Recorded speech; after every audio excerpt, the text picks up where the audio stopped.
एक चींटी थी, उसे बहुत प्यास लगी थी। वह पानी की तलाश में यहाँ वहाँ भटक रही थी।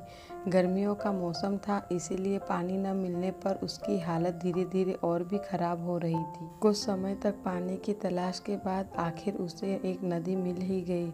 वो पूरी नदी पानी से भरी थी, लेकिन चींटी उस नदी में सीधे जा नहीं सकती थी। वहाँ पर एक पत्थर पड़ा था। चींटी ने सोचा कि वो उस पत्थर पे चढ़कर पानी में जाएगी। वो पत्थर पे चढ़कर वहीं से झुककर नदी का पानी पीने की कोशिश करने लगती है। पर ये क्या, जैसे ही वो पानी पीने के लिए नीचे की तरफ झुकी, वो तो पानी में गिर गई। बेचारी चींटी, एक तो उसे बड़ी मुश्किल से पानी मिला था और वो नदी में गिर गई। उसी नदी के किनारे पेड़ पर बैठा कबूतर यह सब देख रहा था। यह सब देखकर उसे चींटी पर तरस आता है।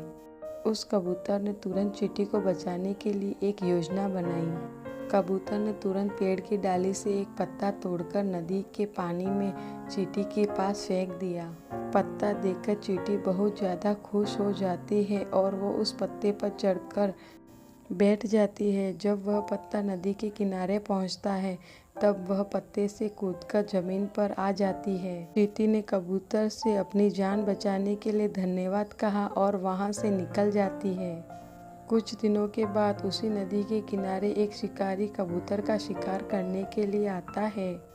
वो शिकारी कबूतर के घोंसले के पास से उसका शिकार करने के लिए जाल बिछा देता है। वो शिकारी जाल पर कबूतर के खाने के लिए कुछ दाने फैलाकर वहीं पास में एक झाड़ी में छिपकर बैठ जाता है। कबूतर को शिकार के इस जाल के बारे में कुछ भी पता नहीं था। वो तो दाना देखते ही उसे खाने के लिए जमीन पर नीचे उतर जाता है। जैसे ही वह दाना खाने लगता है कि उस शिकारी के जाल में फंस जाता है, उसी दौरान वो चींटी भी वहाँ पर आ जाती है।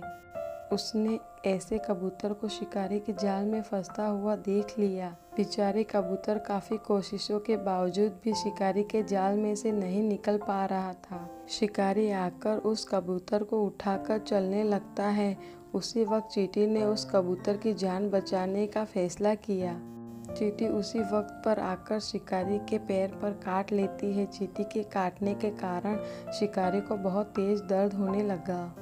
वो कबूतर के जाल को अपने हाथ में से नीचे फेंक देता है। उस मौके का फायदा उठाते हुए कबूतर जाल से निकल जाता है और उड़ जाता है। इसी तरह चींटी कबूतर की जान बचाती है। अगर हम किसी का अच्छा करते हैं तो हमें कभी न कभी उसका परिणाम मिलता ही है। इसीलिए हमें बिना किसी स्वार्थ के दूसरों की मदद करनी चाहिए।